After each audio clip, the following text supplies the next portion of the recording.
Šurmulys su Jėzumi. Kasdienybė su Dievu.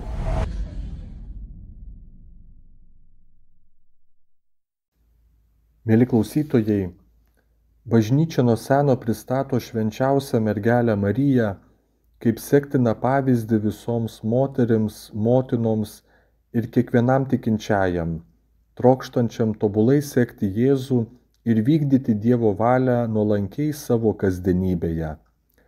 Marija gyveno ir rodo gyvenimo pavyzdį.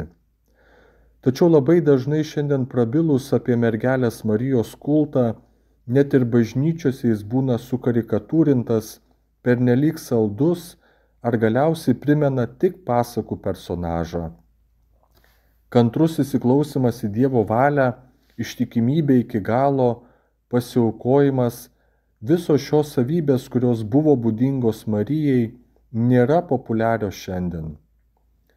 Katalikų bažnyčios katekizme rašoma: tai, ką katalikų tikėjimas skelbia apie Mariją, remiasi tuo, ką jis skelbia apie Kristų, o tai, ko šis tikėjimas moko apie Mariją, savo ruožtu nušviečia tikėjimą į Kristų.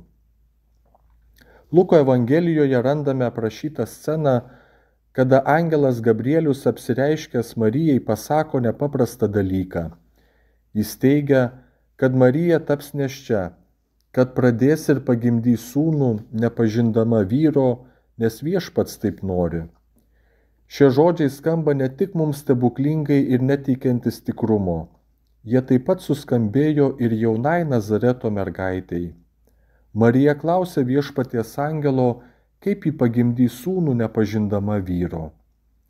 Argi tai negražus priminimas ir mums šio laiko žmonėms, kad gyvybei prasidėti reikia vyro ir moters, kad gyvybę negalima manipuliuoti prisidengus mokslo pažangą ir užauginti mėgintuvėliuose, kad gyvybės prasidėjimas yra kilniausias ir gražiausias, tuo pat metu ir paslaptingiausias veiksmas išaukštinantis vyrą ir moterį, kurie prisideda prie Dievo kūrybos plano.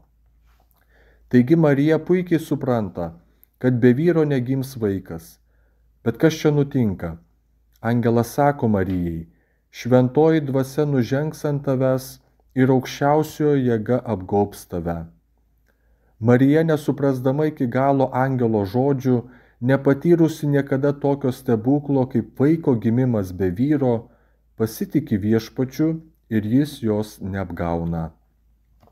Svarstydami tokį mums žmogiškai nesuvokiamą Dievo veikimą turime nepamiršti, kad Dievas elgiasi taip, kaip jis nori, o ne kaip mes norime ar pagal mūsų susikurtas schemas. Jei galvojame, kad gamtoje tokių dalykų nebūna, nepamirškime, jog mūsų protai yra sužaloti gimtosios nuodėmės ir greičiausiai čia žemėje esame nepajėgus iki galo suvokti nepaprastų Dievo darbų. Marija net savo žemiško gyvenimo laikotarpiu ėjo virš visų nuodėmės ir gundymo bangų. Net ir tuomet, kada sekė savo sūnų į Kalvarijos kalną, ji nepaliovė pasitikėti Dievu ir sulaukė jo prisikėlimo. Katekizme taip pat randame tokius žodžius. Rytų tradicijos tėvai Dievo motiną vadina visiškai šventa. Jie gerbė ją kaip jokios nuodėmės sutepimo nepaliesta, laiko ją tarsi šventosios dvasios sukurta nauja būtybė. Dievo malonė Marija liko nepaliesta jokios asmeninės nuodėmės per visą savo gyvenimą. Grįžtant prie Marijos vaidmens bažnyčios, pasaulio ir mūsų asmeniniuose gyvenimuose, negalime apsieiti be Kanos vestuvių ištraukos aprašytos evangelisto ir apaštalo Jono. Visiems puikiai žinoma scena, kuomet Jėzus su savo motina ir mokiniais dalyvauja vestuvių puotoje.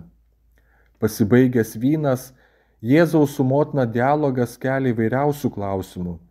Tačiau aš noriu atkreipti dėmesį Marijos pasakytų žodžius, po kurių seka evangelinė tyla. Kitaip sakant, daugiau evangelijose neužfiksuota Marijos žodžių. Darykite, ką tik jis jums lieps. Kaip pradžioje minėjau, bažnyčioje tarp tikinčiųjų ne visada yra deramai ar teisingai įvertinamas mergelės Marijos kultas.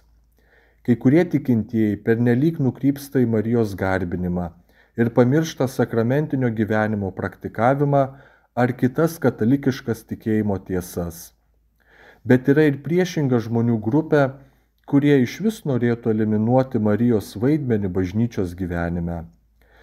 Taigi Kanos vestuvių įvykių fone Marija pati mums atskleidžia, koks iš tikro yra jos vaidmuo, kaip mes tikintieji turėtume į ją žvelgti. Marija, sakydama, darykite, ką tik jis jums lieps, nuolat mūsų žvilgsnius kreipia į savo sūnų Jėzų Kristų. Taip pat ji parodo, kad gali ir yra mūsų iš viešpaties gaunamų malonių tarpininkė ir užtarėja. Telšių katedros kriptoje palaidotas Dievo tarnas vyskupas Vincentas Borisevičius 1944 metais, siaučiant Antrajam pasauliniam karui, tikintiesiems rašė, jog visų nelaimių priežastis yra nuodėmė, o Marija yra toji, kuri geriausiai mus gali užtarti pas viešpatį ir gelbėti mus iš nuodėmių. Tad nepaliaukime pasitikėję Marijos globa ir užtarimu. Drąsiai glauskimės prie motiniškos Marijos širdies, kuri veda mus link savo sūnaus, laikų ir amžinybės viešpaties Jėzaus Kristaus. Švenčiausioji mergelė Marija, mūsų dangiškoji motina, melski už mus.